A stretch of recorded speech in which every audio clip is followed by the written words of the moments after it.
Yo, what's going on, people, and welcome to another Forge video. Today I'm going to be introducing you guys to the Shaman class, the only healer in the game. And in this video you're pretty much going to be learning the basics, a few combos here and there, and hopefully this will help you guys to becoming a better shaman. So without further ado, let's get down to it. So one of your main abilities you're going to be using pretty often is called Spiritual Balance. This will be giving your ally, wherever you're healing, a hot, which is a healing over time spell that for the next 5 seconds per second, you'll be healing them 20 HP. Also, when you're healing them, you and your person that you're healing are going to be getting a small little boost. I believe it stacks about 3 times. So as long as you're healing them with this spell, you'll have this speed boost. The next spell, it's called Blessed Aura. This is going to be one of your main abilities that you're going to be using all the time, as long as that you have the mana for it. What this does, anyone who is around you will be getting healed.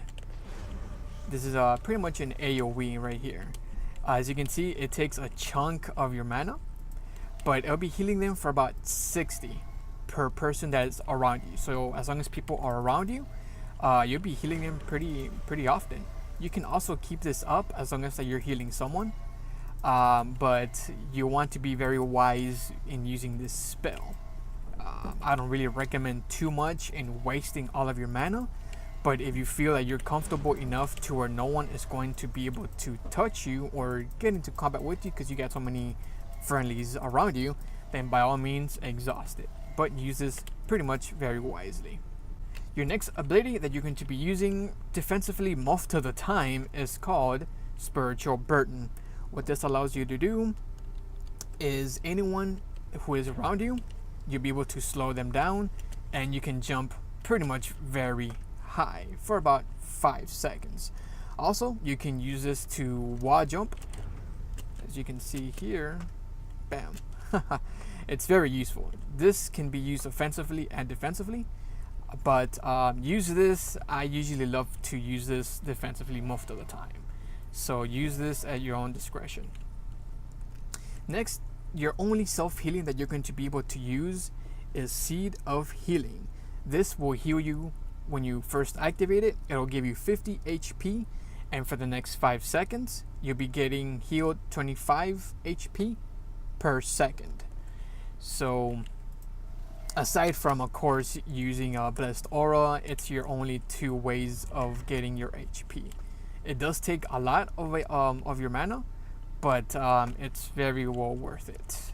Next up, we have Spiritual Fervor, and what this does is it'll increase the damage of my allies, convert it to spiritual, and at the same time give them stacks of fervor, which are used for the ability called Heal. Heal by itself with no stacks does 80, but since I had 5 stacks, that's the reason why you saw 150, 30 HP per stack. It does take a lot of mana, so use it wisely. Next up, what you're seeing right now is called Spiritual Bond. What this does is everything gets halved, meaning that let's say he's supposed to take 100 damage, he will only take 50 while I take the other 50. But same thing goes for the healing though. If he's supposed to get 100 healing, he gets 50 and I get 50. Even though if I'm at full health, it doesn't matter. As long as they were both linked, everything will get halved at all times. The range is pretty good, so take this to your advantage.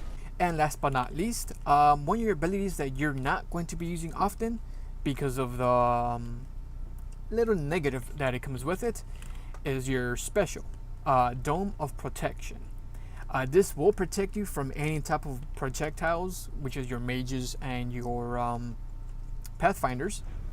This bubble here. The bad thing about this bubble is that when you're inside of it, let's say there's like a few friendlies in here, you won't be able to heal them, which is weird because you'll be healing the bubble instead of your allies. So if you want your friends to get healed, they need to be outside of the bubble, and then you can start healing them. So keep that in mind. This is one of the abilities where you have to use this very smart. I'll be showing a few examples and how all these abilities come together. In this clip, I have a pyromancer who's about to die and an enemy warden who wants his head. So I use Blessed Aura along with Spiritual Burden start body blocking and giving my pyromancer enough time to pick up the shrine and save his life. Once again, one of my teammates is in trouble and I do what I do best. I start body blocking, quickly use blessed aura, follow that up with a dome of protection, eliminating any type of range attacks, giving me enough time to start using spiritual balance to get enough mana so I can once again use blessed aura. As always, saving everyone's life. And last but not least, I use spiritual bond on our warden, since we all know that killing a warden is pretty hard, or it just takes quite a while, and having a healer, spiritual bond is only going to make it that much worse for their team to kill a warden, and that actually paved the way for us to start pushing them back towards their spawn and just killing them off one by one. Hopefully this was some sort of help to you guys, especially for you beginners. And if you have any questions, let me know in the comment section below. And thank you all for watching. So take it easy, be easy, peace.